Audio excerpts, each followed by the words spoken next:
Thank you for listening to We Have Ways of Making You Talk. Sign up to our Patreon to receive bonus content, live streams, and our weekly newsletter with money off books and museum visits as well, plus early access to all live show tickets. That's patreon.com/WeHaveWays. Landmark infrastructure legislation was passed in the last Congress. Now comes the work of getting it built. The Global X U.S. Infrastructure Development ETF, ticker PAVE, invests in dozens of companies helping shape the future of American infrastructure. Investing involves risk, including possible loss of principal. Investments in infrastructure-related companies have greater exposure to the potential adverse economic, regulatory, political, and other changes affecting such entities. Before investing, carefully consider the fund's objectives, risks, charges, expenses, and more in the fuller summary prospectus at globalxetfs.com. Read carefully. Distributed by SEI Investments Distribution Company.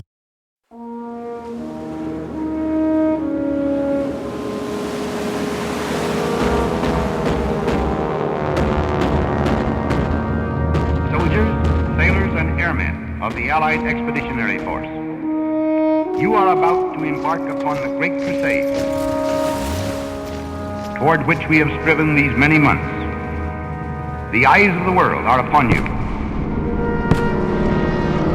On the eve of this great adventure, I send my best wishes to every soldier in the Allied team.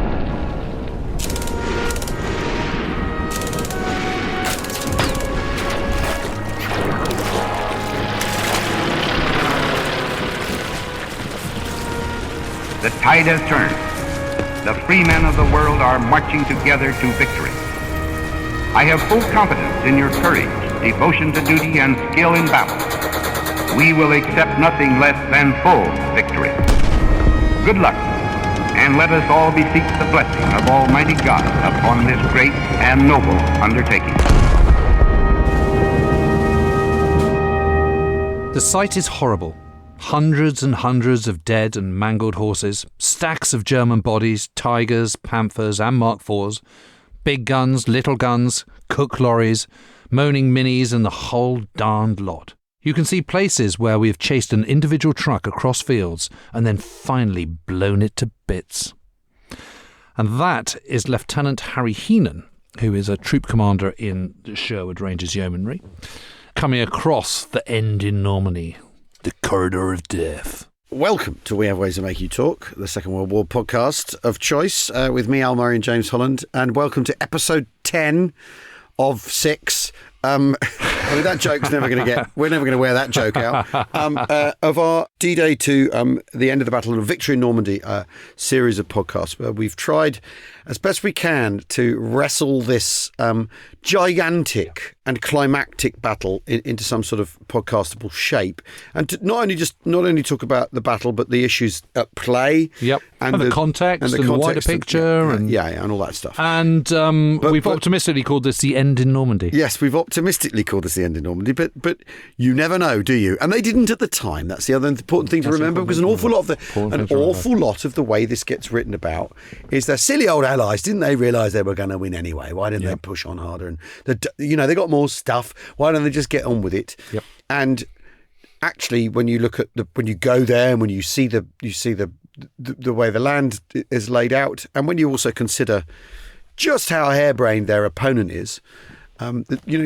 Never underestimate the Germans for making completely crazy batshit decisions in the teeth of an Allied German army destroying machine and mode. I mean, this is the other thing, is that at this stage of the war, the American British armies are a German army destroying engines. That's that's absolutely true. Yeah, it's absolutely true. Tell you what they get to do, and they might take their time, but they're going to do it. They're going to get you. They're going to get you. So. We finished with the breakthrough, didn't we? The breakthrough at Cobra. And what an amazing battle that is, folks. Yeah. What an amazing battle. And actually, one day it would be great fun to go over there with Cameron Ross and have a look at what he's doing, because that work that he's doing on the archaeology Cobra is just so interesting. So he's finding the holes in the hedgerows. Yeah, he's finding all that, and they're finding that. But what they're doing is the forensic archaeology enables you to kind of route the retreat and the advance of the Americans, so you can absolutely place things and precisely where it all was. It's they've done this on Battle of Little Bighorn, Isandlwana, and all sorts of other battles. channels. They did a lot, of course, in former Yugoslavia as well. Yeah. When they were doing all the kind of war crimes investigations, Yeah, etc. yeah. But it's a really, really very, very interesting discipline. I think it'd be great to go over there and do something on that ilk. But anyway, that's for another day. Right now, I mean, the other thing is 21st Army aren't just like, oh, we've done good, we'll sit back and watch. Sit back, twiddle our Not a thumbs, bit and of let the it. Americans get on with it. Yeah. Well, no, because you've had Operation Exercise. Yeah. The most perfectly formed. We don't talk about. Which we don't talk about because it was so perfectly formed. Then there's Spring, Operation Spring, which is Canadians of 2 Corps plus 7th Armoured Division and Guards Armoured from 30 Corps are driving south of Caen. So it does look like, and this is the thing Jonathan Ware talks about, this is all one great big encirclement that's going on here. Yeah, and this is also part of Operation Exercise. This is part of the same thing, to get to Hill 112 and swing round either side of it and get Hill 113 as well. And there are still 7 German divisions around Caen. 116 Panzer have just shown up. 1 SS Panzer and there's 1 low-grade infantry unit. So this is opposite the Canadians for Operation Spring. Yeah, and which the is launched Canadians on the same day as Cobra. Yeah, so no one's hanging about on the Allied side. No. But this doesn't quite fire, does it? It doesn't quite fire, and one of the reasons it doesn't quite fire is also because there's an awful lot else going on, which is 8 Corps are being transferred over to the Comont area, which more of which in a minute. But to move a whole corps, some 20 miles is quite a big ask, and this is going on at the same time, and it's just there's a sense that Operation Spring's just a bit kind of hurried. It's a bit kind of thrown together at the last minute and just not properly coordinated. And this is what happens when you don't, the contrast of Spring and Exercise. They've got time to properly plan it, properly prepare it. They're already in that area around Hill 112. They know exactly what they're doing. They've learned the lessons. Spring is a bit more cobbled together, and that's where you start falling short. Because you're kind of slightly planning corners and all the rest of it. Yeah. And then there's Operation Bluecoat to come. Yes, of which this is part of the 8 Corps move. This is Dick O'Connor, who's just been, leading the charge pretty much with Goodwood. Then his corps has got to kind of sort of reconvene back south where they started and then move this huge stretch around. I mean, behind 30 Corps. Yes, backstage of 30 Corps, yeah. Yeah. It also demonstrates the extent of Allied ambition, that while you're putting in great big offensives, and these are all corps-size operations. The other thing about Exercise and Spring, these 2 operations around Hill 112 and just south of Caen, is that what it makes you realise is they have still anchored the bulk of the German panzers in this area. They're still there. Yeah. So, okay, well, let's do a strike then where they're not. Yeah. So we've got the Canadians there. They're kind of anchoring the panzer divisions. Yeah. We'll move British Second Army further west to the middle of the line, which is where the big red one, the 1st Infantry Division, had got. I think they got there on something like the 12th of June. Yeah. It's 20 miles inland, and then basically just sat on it and did nothing until, the second half of July.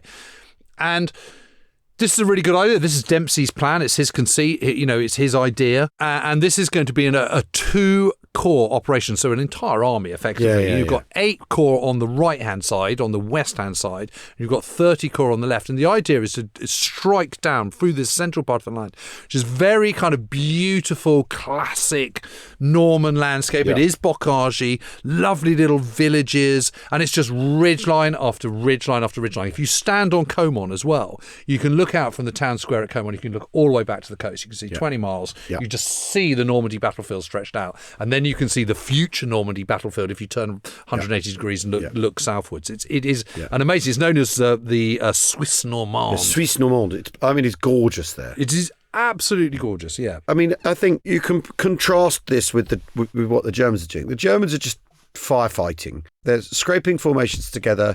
They're trying to patch holes in lines. And what you've got here is the Allies going, right, okay, we've contained them here, so we'll send a counterpunch there. Because we've got the assets. Because we've got air power. And we've now got armour strength. And they've also learned a load of lessons. And it's also this thing of they're taking the initiative in a way that the Germans, again, are not imagining. And this is a mark of, from decrypts and all that, what the enemy's deployments are, you basically know where their headquarters are, so you know what they're at, and that they don't know about you either. That's the other thing, because this is the most important part of the Enigma feedback loop, isn't it? The ultra feedback loop. Is you know what they know about you, and that they don't know what you've got in store for them, what you're planning to do, and so the Allies can afford to do stuff like this, be ambitious, and also put in offensives that don't work.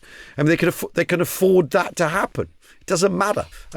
So Bluecoat is planned for jumping off on the 30th of July, and in the meantime, that's only a few days away at this point. But at the meantime, on the First Army front, it's all going incredibly well. The Germans are absolutely flooding back, and as we mentioned in the last episode, because of that, they're having to flood back in daylight. Yeah, and the whole point about the Normandy campaign is the Germans don't move by day; they only move by night, and suddenly they're having to. And even 2nd SS, which is got off comparatively lightly so far because it's on the western side of the kind of German front, is suddenly having to streak back. Yeah. And it is big trouble, and it's pulled back quickly or risk annihilation. But by pulling back in daylight, you are also risking annihilation. Yeah. So, you're between a rock and a hard place. And Major Helmut Rittgen, who's a battalion commander in the Panzer Lehr, says one had to play Russian roulette to try and outwit the pilots while they rose back into the air after sending to attack. So there's this constant kind of sort of moving forward, hiding under a tree, hurtling forward. And of course, it doesn't work. He loses his tank, and they're absolutely stuffed. Yeah. Avranches. And their soft transport as well is their really soft getting transport smashed up, which is really hammering. Yeah. Avranches falls on the 27th of July. It's just total mayhem and carnage all along the way. Yep. And actually, the commander of the Das Reich, Obersturmbannführer Christian Tischen, is killed in a firefight with US troops. I mean, no great loss to the world, that one. Yeah. But and then suddenly it's all blaming again, because this is post-July plot. All the senior command are really nervous. They're on edge. Von Kluger's who's taken over from Rundstedt, blames Hauser, who is an SS commander, and he's the commander of 7th Army, who's taken over when Dolman dies of a heart attack at the end of June. But obviously he can't sack an SS general, so he sacks Max Pemsel, who's his chief of staff, instead. Von Choltitz, who's the 84th commander, who's taken over from Marx when Marx is killed. He's then replaced by General Lieutenant Otto Elfelt. And of course, none of these changes are remotely helpful to the German cause. But Jim, the Allies they would argue and disagree with each other. Jim, Bradley doesn't like Monty. Yeah, Monty doesn't like anyone, and Ted doesn't like Monty. Monty was rude last time we heard about him. You know what I mean? I know. It's just the sclerotic, deep, hard-baked problems in command in the German setup. Yeah. I mean, it's only going to go badly. So the 29th of July, Saint-Denis-le-Gast. Yeah, well, this is really interesting. So this crossroad is just north of the village. Yeah. And it's really narrow. These roads converge and then split out. And you basically what they're trying to do is they're all converging through these multiple routes. And this is just one of those points where they're coming together and they then have to spread out again. But they have to come together before they can spread out again. And so there's a bottleneck. And what happens is there's this long column of German vehicles, tanks, half-tracks, horses, wagons, all the rest of it, all cobbled together down these two roads as they're coming towards this crossroads. And this is just absolute bread and butter for the fighter planes, for the Allied fighter planes, and they get absolutely hammered. Yeah. This is the first big corridor of death, and this is one of the things that I think Cameron Ross, who we mentioned earlier on, has been looking at. But 100 tanks, over 250 vehicles destroyed and just left in flames. Mm. I mean, it is a scene of absolute, total defeat and carnage. Yeah. And the same day, Hauptmann Alexander Hartigan is captured, who's Bayerlein's aide. I mean, this is the other thing is, if you've got the commanding officer Das Reich killed in a firefight, things are getting very close to home. Yeah. And you're looking at chaotic situations within German formations. Yeah. And so if Bayerlein's aide's been picked up, and Chet Hansen records the interview. General Bayerlein and Rommel felt this was useless murder, the Führer order, which is to stay and fight. He's bitter about Stalingrad and the Caucasus, bitter about the SS with getting the pick of replacements and officers, felt Hitler was committing suicide with German people. And they show Hartigan to the vehicle park, and he bursts into tears. Yeah, I just he bursts into tears. If only these Germans' heads is. Yeah, well, you don't. You don't. And you never were going to. And this is what happens. Tough tits, mate. Yeah, this is what happens when you take on kind of, And there's my historical analysis of that moment. Tough tits, mate. Yeah. Hard cheese, old boy. I mean, again, we said this at the beginning of the last episode. Give up. Give up. The writing couldn't be any more clear. You can't because of the July plot. Yeah, exactly. Well, and that's why the July plot is so important for cementing German Such a disaster. Such a disaster, isn't it? Then von Kluger orders 2nd Panzer and 116 Panzer over, but he's move over from the Con area, but it's just too late. And when they're going to do this, and how they're going to do this. Yeah. And when we talked about the Allies moving people around the chessboard You know, They can do that whenever they like. Whether they like. It inconveniences them. Use up a bit of gas. Yeah, isn't cataclysmic.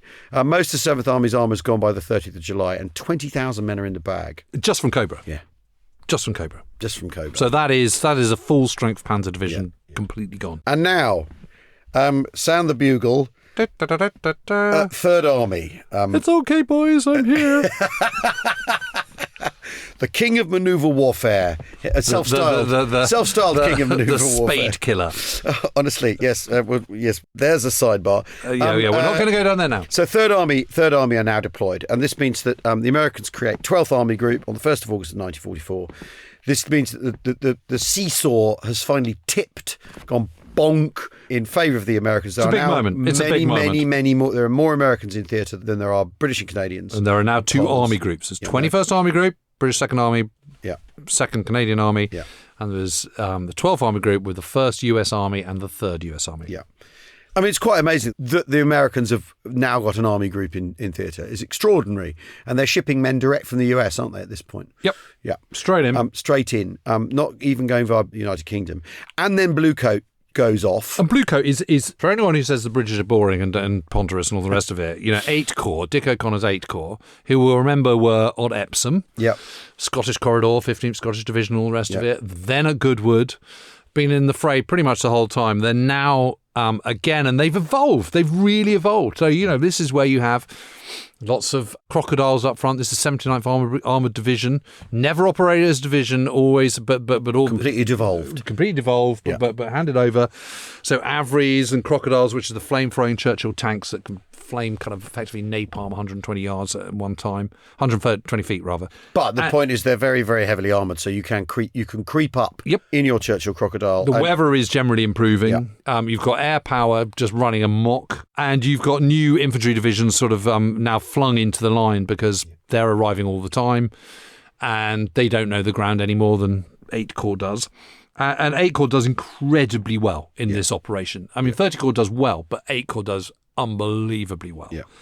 Takes huge strides. Even on the first day, they get their first objective, which is a hill feature called Hill 309.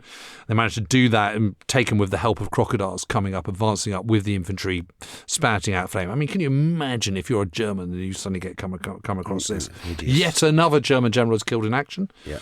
General Lieutenant Victor von Dreibeck-Vector, who is the commanding officer of the 326th Infantry Division, which is a sort of more battle-hardened German division from the Eastern Front, but again is kind of under-equipped, and it's like 352nd a bit.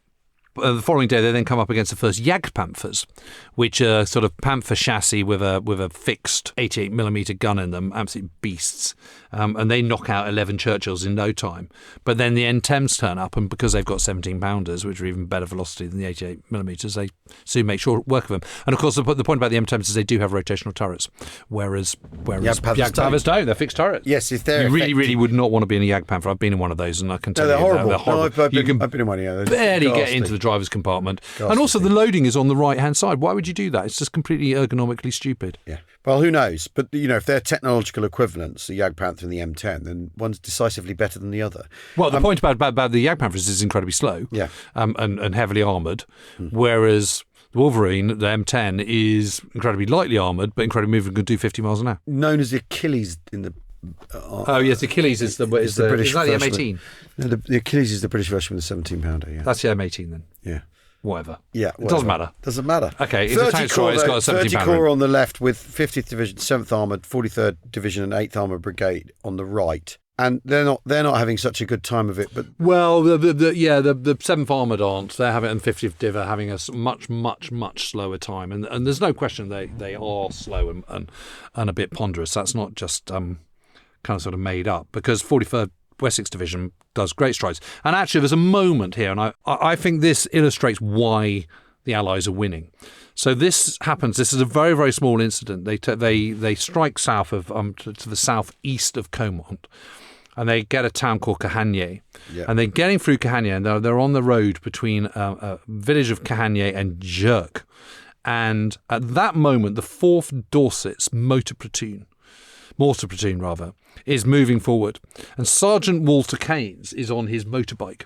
And ahead of him is a scout car which has got the mortar platoon officer in it, a couple of other personnel, and all their signals equipment. Yep. And it hits a mine. And the officer is badly wounded, a couple of people are killed, and all the equipment is destroyed. And Walter Keynes, who keeps a diary of all this, thinks, oh my God, this is an absolute disaster. How are we going to ever deploy? We won't be able to communicate. We'll have no radios. We'll have no telephones. It's going to be an absolute disaster. We won't be able to properly communicate. Within an hour and a half, a new scout car has turned up with fresh kit. Crikey. That's why they're winning. Yeah. It's absolutely amazing. I mean, I remember when I first read that, I had to kind of reread it about 3 times to check that I hadn't misread it. I mean, it's that supply. It's that big war, that long tail. Yeah. That's what it's all about. It's the fact that on Goodwood, 493 tanks might have been damaged, but only 156 are knocked out. Most of them are recovered and back in action. The freedom of material superiority. Indeed. In itself. 11 o'clock on the 31st of July in the morning, leading troops from 8 Corps attack Saint-Martin de Bessas. And while this is happening, a dingo from the 2nd Household Cavalry sneaks past and pushes on a further 6 miles to a bridge over the river Soulèvre, opening up the route to Benny-le-Bocage, 2 miles on, which is to a ridge overlooking the road to Falaise. Yeah. So Benny-le-Bocage just sort of nestles in the kind of lee, the kind of northward lee of this ridge, and that ridge line runs on a kind of like all these ridges. It's like a. You know when you look at kind of a beach and you've got these sort of ripples of sand when the tide's just gone out. It's like that. It's just one ridge after another, roughly on a kind of west to east axis. And you can stand on some of these points like Hill 309, for example, which 8 Corps gets on day 1 of Blue Coat. And you can look and you can just see the kind of blue distant hills, the blue distant ridge lines going one after the other. Yeah. And this ridge line here between sort of Falaise and Perrier, it's a key ridge line because it overlooks the Via Falaise Road. Yeah, which is another one of these Roman roads that runs roughly east-west. Yeah, straight across. Yep. And so 11th Armoured Brigade take Benny-le-Bocage that same day. Yep. It's interesting, isn't it? Because earlier in the campaign, there were attempts to sort of do this thing of sneaking brigades through gaps. So for instance, the Villers-Bocage, Débarque, Perche. Yeah. There are attempts to do that. Now they can do it. The experience is there and the opportunity is there, and they can pull it off. Yep. And that's exactly what they're doing. So by the 1st of August, essentially, this is the day that 3rd Army comes into being. Yeah. It is absolute mayhem for the Germans at this point. They're, as you say, they're firefighting. They don't know what's what. The senior commanders are all pointing the fingers. There's this air of complete suspicion, kind of paranoia because of the July plot. That they know they're getting absolutely hammered. The guys on the ground, the kind of junior commanders, are just absolutely stuffed because they're getting, whatever they do, they're being hammered. They're everywhere they look. There's fighter planes coming over. There's yet more Churchill tanks, crocodiles, Germans, tank destroyers, armoured cars, infantry moving forward. The Allies seem to have inexhaustible amounts of supplies and equipment. And the Germans, they're just running out of energy, of inspiration, of confidence, they're shattered as well. Those troops that have been fighting, they've been fighting non-stop. There's been no rotation. There's no rotation. They're absolutely exhausted. They're stuffed. They absolutely 100% need to pull back to the River Seine, but they don't. Yeah, but they don't.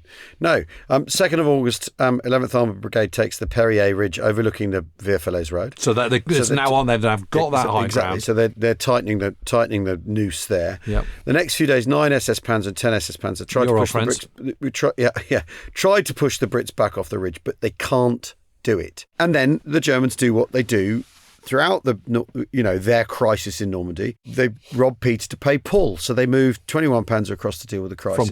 From Caen, which then, of course, weakens Caen. So Blue Coat, job done. Yeah, exactly. On the 4th of August. I think it's important to say that by the time they're getting by the time they're on the Perrier Ridge, they have done 20 miles. Yeah.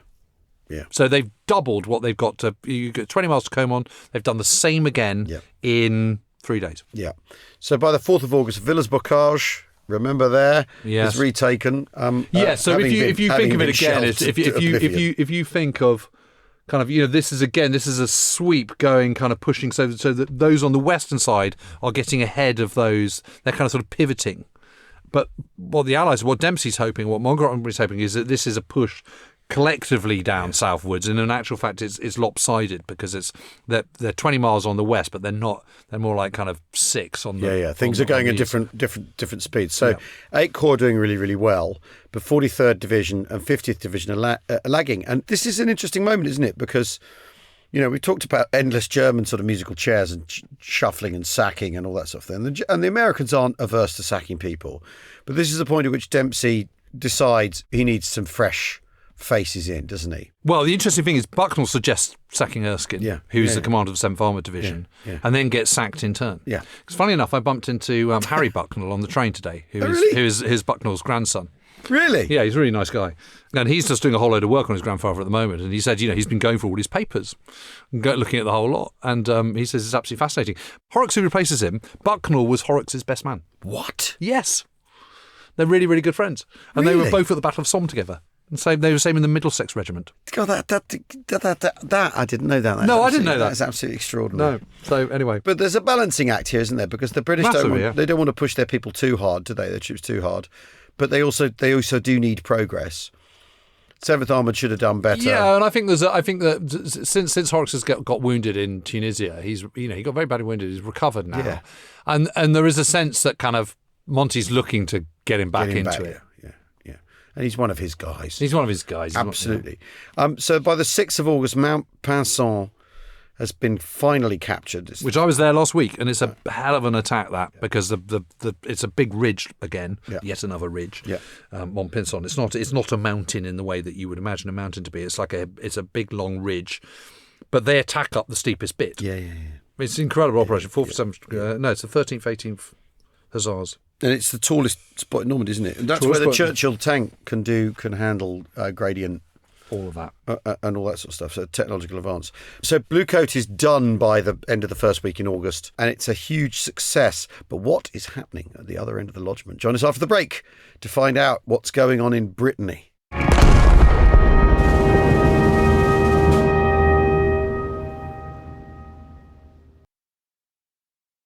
Let James Holland take you to places in history you've never been before. The Savage Storm is the fascinating new book which brings to life the story of our Allied forces as they crossed into southern Italy in 1943. With unflinching and insightful detail, Holland places you in the heart of the action of this pivotal and brutal World War II battle. The Savage Storm is out now and available from all good bookshops.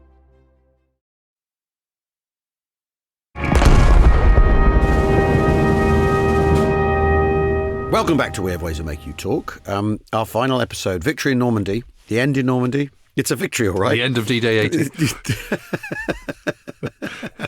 The many, many D-Days that have followed D-Day. So we're now, we've gone past the beginning of August, and you'll remember that Patton's Third Army is activated. They're charging in. There's now the US 12th Army Group operating alongside 21st Army Group, which means that Monty has been effectively demoted because he's now not overall land commander. Yeah. And this is a big shift. It's a big shift in the Normandy campaign. It's a big shift in the war.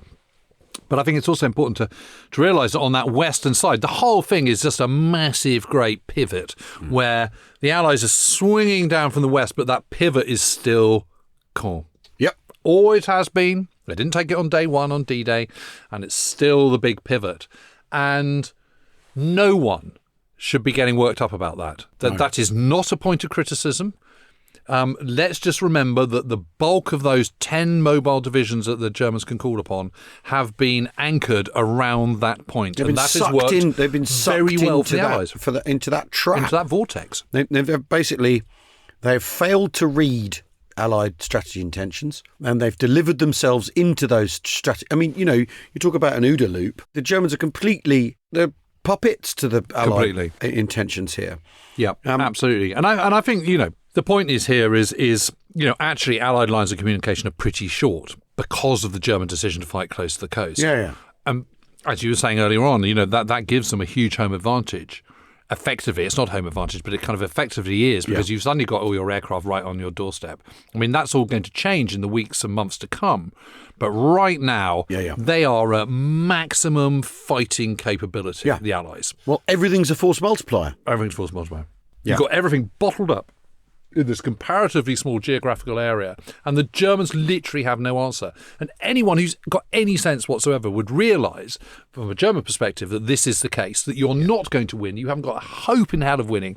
That the enemy are so packed against come on, you. Jim. This is what we're doing here. Is we're using this is like sitcom grammar, where we're going. There's absolutely no way you'll ever get me doing anything that stupid. This is like the last thing I would. Do you know what? If I was German, the last thing I'd be doing is a counter-attack. Assemble everyone together and try and pull off a counter-attack to the west. I mean, you won't get me doing that. Cut two. Yes, I mean, the worst thing you could possibly do is hatch some crazy plan to go to Avranches. Anyway, but what is happening is also, don't forget, there's Brittany, south of Normandy, this little peninsula, rocky peninsula that sticks out, full of lovely little, very small beaches and coves, and looks a little bit like a warm Cornwall. And I love Cornwall, by the way. Or at least it was when I went there on a scout camp in 1983. Do you want to visit warm Cornwall? And the extraordinary... Do you like Cornwall? Do you like warm Cornwall? You'll love Brittany. Oh, and the megaliths at Karnak and all that, which are absolutely incredible. Yeah. Amazing place to all visit. Of that. Yeah. So the French SAS and the Free French have gone in on the 4th of August, and then 10 American gliders following the next day, jeeps and weapons and ammo, to stir the pot, create trouble. Yep. And by the 6th of August, they then make contact with American troops. And by then, Brittany's been cleared by Patton. There's these festungs on the coast, but, fine. Stay there then. We don't need your ports. Patton does incredibly well when there's no one around much. Any American listener, you can tell that's my limey tongue and my limey cheek. Yes, it is. But at the same time, there is no one better than him to go and just charge ahead. It's exactly the person you need doing this. Yeah, absolutely. Self-confidence, speed, and audacity. Yeah. Your point, though, is fundamentally well made, because obviously the Germans are all in the battle zone. So if you can get round the battle zone, there's no one there. The only troops you're going to come across are occupation troops. There's around 200,000 in the whole of France. Yeah. And they're kind of second tier kind of hospitalians and this kind of stuff and gendarmerie and all the rest of it. And they are simply not going to put up any opposition to a sweeping armoured column from Patton's Third Army. That's just not going to happen. What this means, though, is it's opening an additional flank on the German left side. Yeah. So what you're looking at actually is an even grander encirclement than the Cobra Goodwood encirclement scribble on a map is now got that much bigger. Yeah, it's got much further south. Much further south. So you're looking at a much bigger swing round with a sickle, an American sickle cut coming up and round and encircling the Germans, which is now completely on the cards. Yep. And if you're at OKW, you're looking at the maps and you're surely thinking, what's going to happen next? If we're not careful, what we really need to do right now is get the hell out of Dodge, because we could get encircled. The last thing we should do is serve loads of divisions up for the Allies to eat. Yeah. I mean, it is, you're suddenly getting this sense of just exponential growth now that Third Army is there. Yeah. So in the first week of August, 3 new corps. This is multiple divisions are added. So, 15th and 20 Corps, I think, go to Third Army. 12th Corps goes to First Army. And 12th Corps includes General Philippe Leclerc's US-equipped 2nd Armoured Division, which has been forming up in Yorkshire, in England. And it's just incredible the weight of forces that the Allies now have. Yeah. Now that there's room to put them there. Yes, that's the other thing. Is that now that you can't deploy them earlier because there isn't any space. Now that there's space, and it's not just that as well. It's more air power. It's more land opens up, more airfields are constructed, all the rest of it. So you've now got the 19th Tactical Air Command arriving to support the 9th Tactical Air Command. 2nd Tactical Air Force Headquarters has crossed over the channel because there's now room. It's now alongside 21st Army Group. 9th Air Force Headquarters is also due to follow. So basically, you're getting the sense it's just more of everything. More tanks, more ammunition, more guns, more men, more aircraft, more. And so, meanwhile, at German High Command, they pass the bong around and say, you know what we need to do? You know what we should do, man? We should go back to the Seine. We need to go back to the Seine. Nah, man, what we should do is counterattack. Yeah, says Hitler. So they're all agreed. They're all agreed. Even von Kluge finally says, it's time to move back. It's time to move back, and he knows that to stay any longer just means that the last remaining troops they've got, which is, they're looking at 280,000 men possibly going in the bag if they're not careful. Yeah. And they're all kind of pumped up for it. And von Kluge is absolutely working up to say to Hitler, please, can I move back to the River Seine? When suddenly, on the 2nd of August, a new directive comes, and what he wants to do is counterattack towards Avranches, which is at the base of Normandy, just on the hinge between the Normandy and the western peninsula that is Brittany. And the whole idea is to, yet again, kind of run a divisive line through. Split the Allies. Yes, and how's that saying going to work? God, there you go with your technicalities. Yeah, honestly. and your kind of pessimistic outlook. It's pessimistic outlook and the pragmatic side of how on earth is the what on earth. Yeah, I mean, because von Kluge says, but I have no men. He goes, what are you talking about? You've got 6 infantry and another panzer division en route to Normandy. Oh, well, that's all right then. I mean, yeah.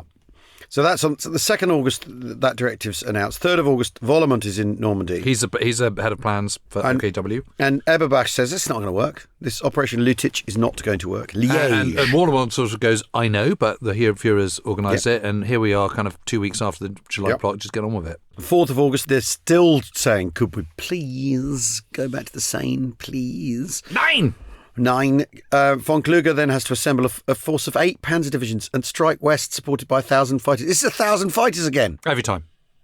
I tell you what, let's make sure this time we've got real air support. We'll have 1,000 fighters. Okay, yeah. I mean, the price is right. Higher. And then by the 5th, Rennes is encircled by 3rd Army. So again, slightly tougher time for 1st Army, to be fair. But all this progress is being made. So on the 7th of August, Operation Lüttich, Liège, is launched. But it's only 4 panzer divisions. It's not 8. Yeah, and anyway, and one of the plus the remnants of the 7th. Well, and also, what do we mean by panzer division by this stage of the war of the fighting? I'll tell you what in you Normandy? mean. You mean 300 tanks? That's all you can muster. Yeah. Not a lot. And this is to be commanded by General Hans Freiherr von Funk. And does he have the funk? Well, not really. Not really. He's only recently arrived in Normandy. He's commanding 47th Panzer Corps. And you have to ask, why not Eberbach? And you know exactly why Eberbach's not doing it. It's because he keeps going, can I retreat to the same place? Yeah, no thanks. Yeah. So you need someone full of necessary vim and vigour.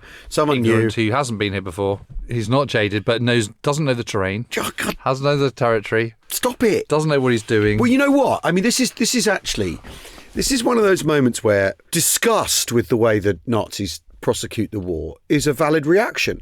They just do not care about their men if they're doing this. They don't give a flyer. And let's say that they are better tactically or whatever. If your men are better tactically, why are you wasting them like this? And it's insane. Well, just none of it makes any sense. And it's the disregard for the lives of their own men. Because anyone realistic knows this is a disastrous idea. So what's it for? Meanwhile, trains arriving in Auschwitz. Well, exactly, as well. And the reason you're doing this is to keep the trains going to Auschwitz as long as possible.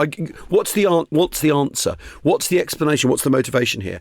Because that seems to be, how else do you explain this?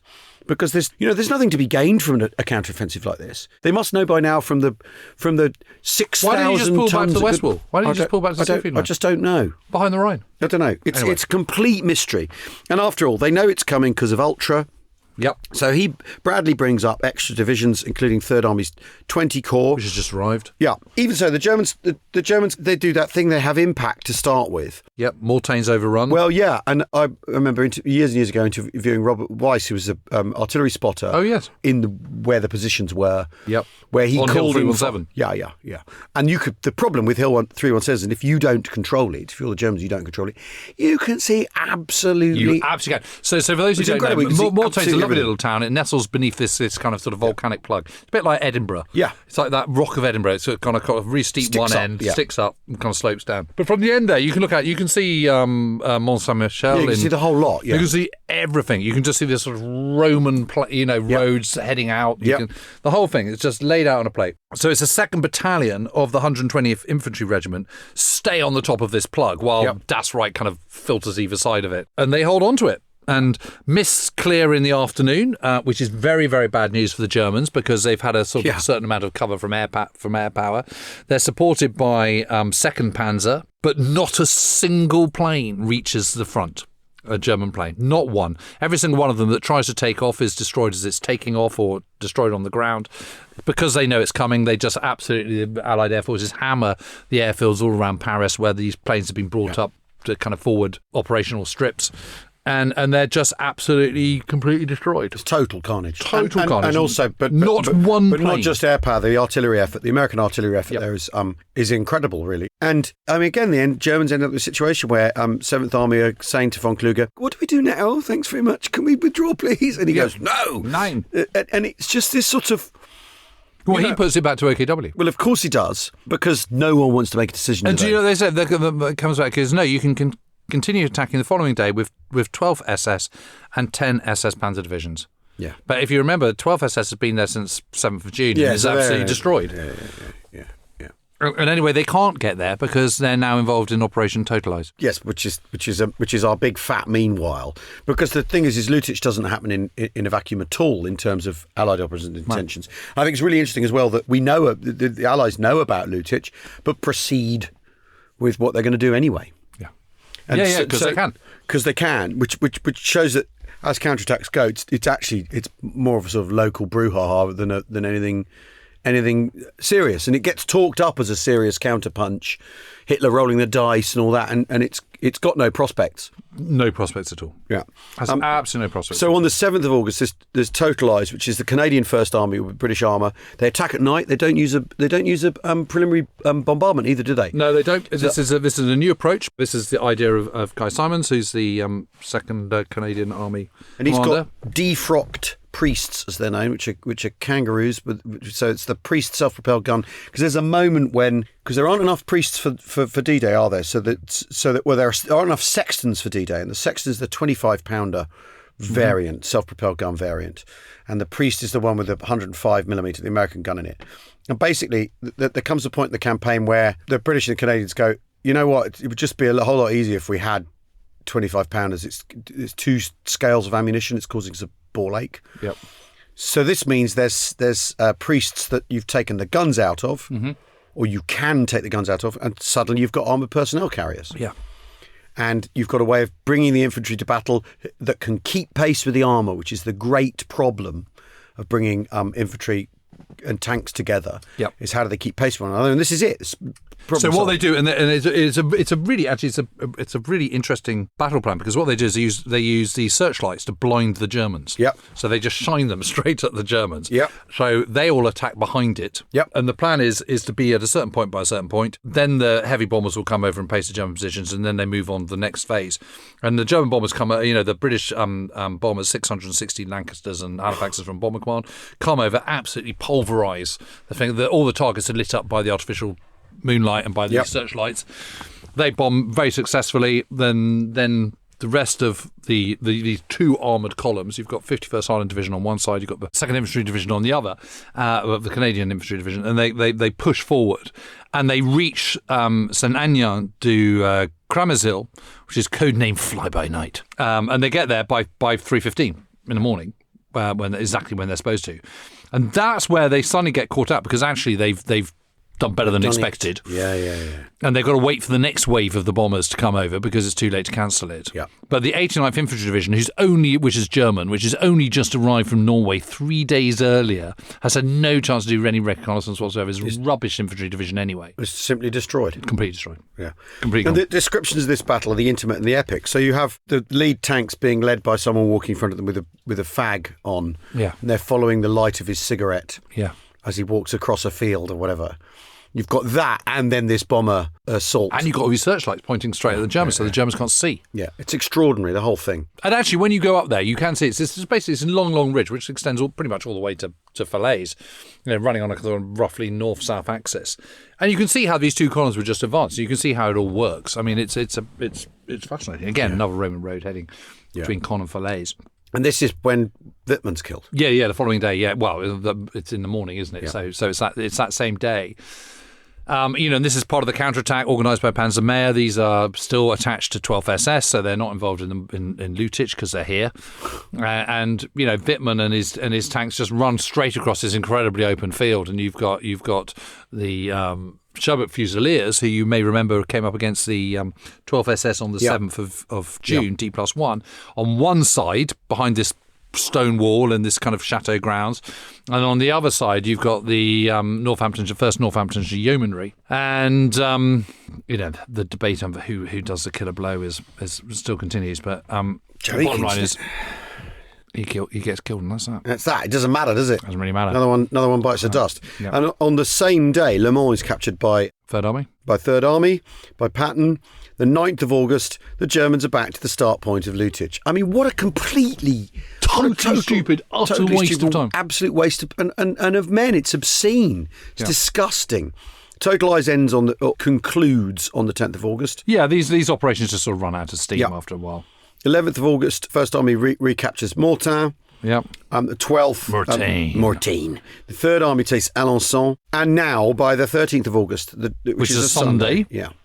The Germans are trapped in the Falaise pocket. So you've got Falaise, you've got this sort of lozenge shape, this oval-shaped area, because you've got Third Army sweeping around to the south. You've got the Canadians on the kind of eastern flank of the Allied position pushing southwards with the British and with the Polish Armoured Division as well. Yep. Then you've got 30 Corps, British 30 Corps. Then you've got 8th Corps. Then you've got 1st Army, 9th Division, big red one, all the rest of it, pushing round. And so they're trapped. And the lozenge shape runs so that the broader side of it is east-west and the narrowness is north-south. Yeah. And you've got this narrow opening through which they can pass. And this means you've basically they've got a handful of narrow country lanes, and they've still got to get across the River Dive. Remember that? Yeah. You know, over the bridges that the 6th Airborne destroyed on the first night on D-Day, as it flows out to the sea. Well, this is where it kind of is starting. So it's a trickle. You know, the River Dive at this point is only a matter of, a few yards wide or whatever. Yeah. But you still got to get across it. Still got to get across it. You've got to get across bridges. You've got to ford. And you've got to ford it. So there's a ford at Chambois and Saint-Lambert-sur-Dive. These little villages. These it is breathtakingly beautiful part of the world. But they're all just it's massive congestion again. Yeah. This is like the crossroads at Saint-Denis-le-Gast, because you're all trying to be funneled. You're coming from multiple. It's like a tributaries. Yeah, it's like but they're all funneling in the wrong way, and they just can't get out. Yeah, not in quick enough time, and so they're absolute meat and drink. They've got British and Canadians and Poles coming from the north, Americans swinging around from the south. Yep. And there is an exit. But it's narrowing. It's narrowing. So you've got lots of roads funneling into kind of very few, and they're all trying to get into the same area, and they're all trying to escape. And, there's lots of horses and carts and half-tracks and and panthers and tigers and Panzer IVs and Stugs and everything. Everything is trying to get out and head west. And lots of horses, as the initial, as that quote at the top said, because after all, the German army is also horse-drawn. Yep. So as soft-skinned vehicles go, they don't get any softer than horses, do they? Yep. And this is the time, that I think people know about, which is typhoons up above, rocketing everything moves, and a lot of it isn't moving because it's in a great big traffic jam. And while this is going on, so Operation Tractable is launched by the Canadians on the 14th of August. So they do it again. They basically do Total Eyes again. But yes, it's just a bit further south. At exactly the same time, Operation Blackwater, which is 30 Corps. This is 43rd Wessex Division. Yeah. So this is Stamperry and the Noireau and all that. For those who've listened to earlier episodes. And then on the 15th, Dragoon happens in the south of France. So the Germans are looking over their shoulder. There's an even grander encirclement occurring in France, which is the arrival of Allied forces on the south coast. Falaise, the town, birthplace of William the Conqueror, is captured on the 16th of August. I took the kids there once, a very long time ago, and they christened it Nothing Town because it was all shut. Because there was nothing going on. Nothing going on. It's very often I've been through Falaise a lot of times, and you're right, it does. They came up with a little rap. It was nothing going on, nothing going down. It's nothing town. It's genius. When they were small. And now Willow's got her own album. And now Willow's got her album out, yes. And then on the 17th, the following day, von Kluge is sacked, replaced by Model, of course, because Model is the fella that you get replaced by eventually, isn't it? Yeah. And he's got a monocle. Yeah, he has a monocle. And von Kluge kills himself on the... because he's been implicated in the plot. Well, and also he's lost the Battle of Normandy. But he's got no future. He's got no future. And Model comes in, and what does he do? He orders a retreat. I mean, this is the shitty end of the stick if you're operating that level in the German army, isn't it? It's that finally you're fired for suggesting the inevitable, and then the replacement gets to do the thing you've been very thing you've been talking about all the time. First week of July. And then on the 19th of August, and the fighting is incredibly fierce because the Germans are fighting to get out of the pocket, and you have SS units that turn around and fight from the east to try and hold the pocket open as well, deploy from, come at the Poles that way. Montormel is an incredible stand by the Poles on Montormel, and you stand on the memorial at Montormel, and again you can see the whole of the Falaise pocket laid out in front of you. Whole thing. It's absolutely incredible. Honestly, I mean, I know everyone when they go to Normandy they just go to the beaches and stuff, and I can understand why, but you have to finish. If you ever get the chance, go to Montormel or go to the ford. So brilliant. The ford at Chambois. We'll do all of it. I mean, the last time I went to the ford at Chambois, we poked around in the hedges and you found boot heels, you found bits of machine gun. A friend of mine has a house really near Chambois, and she says they're always finding crap in the back garden. Well, why wouldn't you? Because you've got massive two armies. If you dig for vegetables, you find bits and pieces. Yes, because what we forgot to say is that Panzer Group West has become 5th Panzer Army. Yeah. Earlier on. I mean, but you know, as bureaucratic rearrangements go, fair enough. Give it a new name, but it's yes. But what it means is you've got two armies trying to retreat. Scrap metal. Yes, scrap metal. So the statistics at the end of the so the neck of the pocket is closed on the 19th of August. So that's 74 days, not 90, as predicted by Monty. So he's ahead. Yeah. And it's 77 days if you include the last bit of fighting in Normandy, which ends on the 22nd of August. And Paris falls on the 25th of August. So ahead of schedule. Ahead of schedule. And the thing about the closing the Falaise gap and all that sort of stuff is very often you'll read about it in terms of it as a failure.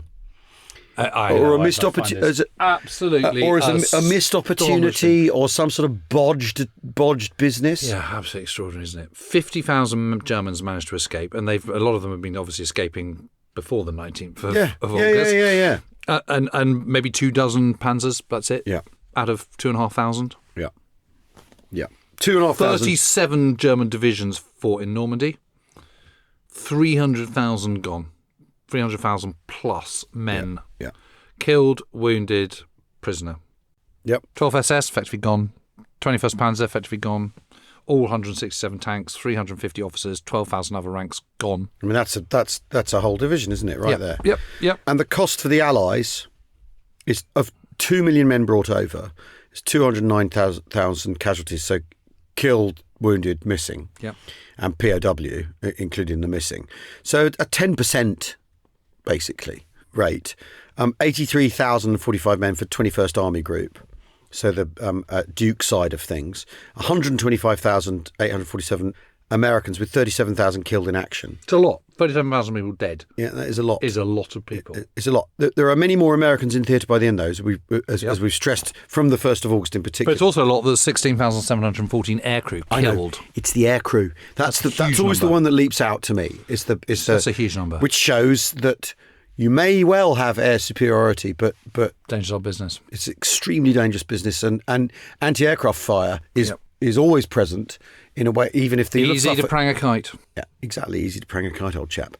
And that maybe there's 15 to 20,000 French dead in the entire battle for Normandy. So if you add up all the casualties, civilian, German, Allied, and then divide them by the days of the battle, you get a daily casualty rate, average daily casualty rate of 6,870, which is greater than the daily casualty rate of the Battle of the Somme, Battle of Passchendaele, and the Battle of Verdun. Yeah. That is the scale of it. It is absolutely appalling, the attrition. It is really a very, very brutal battle, as I hope we've shown over the course of this 2 series. It's as brutal as any. It's as brutal as any. And I think the thing that everyone always sort of goes, the Eastern Front. And yes, of course, unbelievable, unspeakable violence and awfulness and all the rest of it. But you don't get the intensity of fighting that you get here in quite the same way.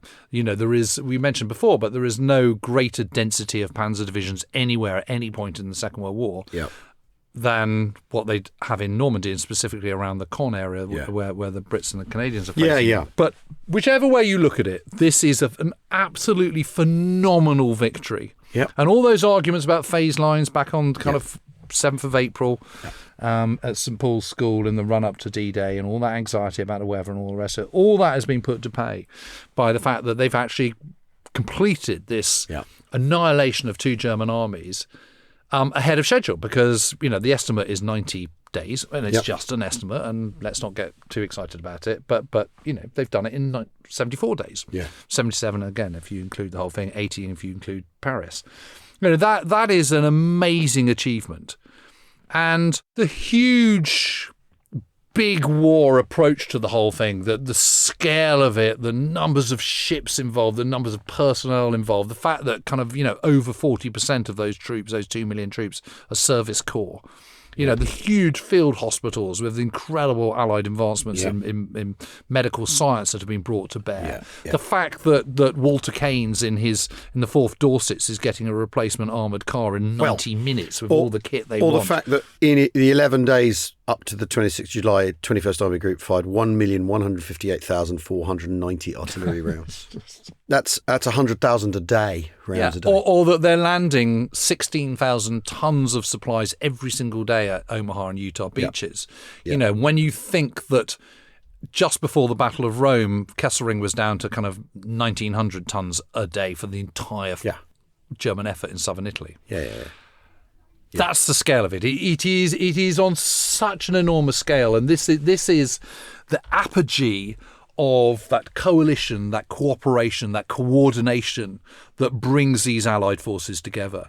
And actually, here we are on the 80th anniversary, and I think it's always very tempting to kind of focus on the veterans, and I think in the past we rightly have done. But I think now, with what is going on in the world, the lesson from Normandy is this is what can be done when Western democracies pull together and really open the taps and work together and stop all this sort of faffing about and actually show some proper leadership. That is what can be achieved, and that is the lesson from Normandy. And the air and artillery, the trademark of consummate operational art is air power and artillery and power. It still is, and it still is, and that will remain unchanging. That drones or whatever are part of air power. They're an extension of that. They're the little spotter plane that we were talking about, bimbling around the battlefield, figuring things out. But anniversaries are useful because they do force you to they do encourage you to think, to stop and think and pause for a minute, and that is the lesson that should be taken from this 80th anniversary. Absolutely. Couldn't agree more. And also, if you pull your fingers out, Western leaders. If you possibly can, fight an enemy that can't tell the truth to itself. Yes. At any stage. Okay, well, that's looking quite likely. Yeah. Anyway, thank you very much for listening. We have actually got to the end. We've got to the end. That's victory in Normandy. And you're listening to this most likely on the 80th anniversary of D-Day, and we are going to be, or we are now, depending on how you like your time travel. We're in Normandy right now. Last night we will have been at Pegasus Bridge, catching up with the Oxen Bucks, up the Oxen Bucks, my grandfather's regiment. There were people in John Hurt's company were with him at Harsbrook. That's amazing. I met a few of them sort of 15, 20 years ago. Isn't that amazing? Yeah, it's absolutely incredible. Quite a thing. Yeah. So we're going to be in Normandy mooching about, popping up on your tellies probably, in expert role. I'll be there for light relief. Jim will be there to reel off shell tonnages.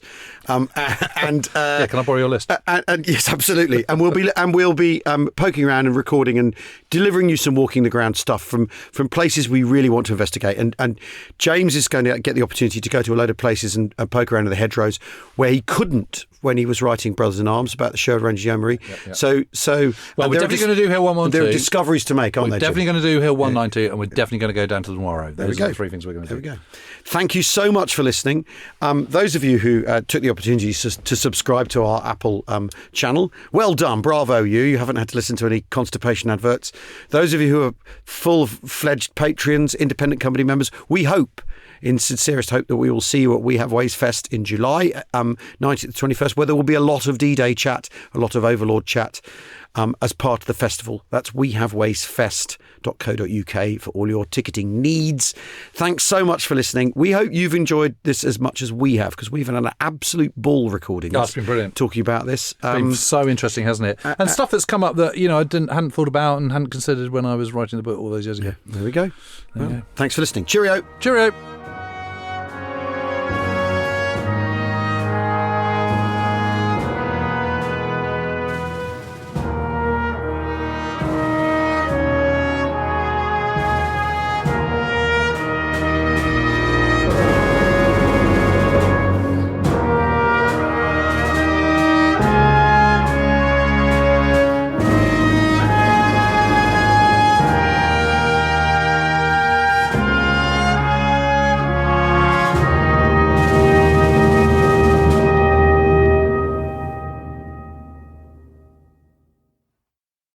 Hello, listeners. It's Anita Anand here from the Goalhanger sister podcast, Empire, which I host along with me, William Dalrymple, and we are here to tell you about our new series on the founding fathers, the men who made America. We wanted to look at the men who actually founded the country, who dreamt the dream, who wrote the words upon which a country would be born. What were they like? What made them do what they did? What did they actually believe in? And how did they come to play the role that they did in the American Revolution and the creation of America? What really interested me about this was the contradictions. I mean, we expect these men to be great figures. We've seen the portraits in the galleries. We know the faces from the banknotes, but they're deeply complex figures. But in that blend of contradiction and intellectual power and writing genius and curiosity and raw ability lies the nuance and complexity that allows us to understand them. And the United States is in many ways a reflection of them, their beliefs, their experiences. These are the men who wrote the Constitution. These are the men who created the federal system in every way.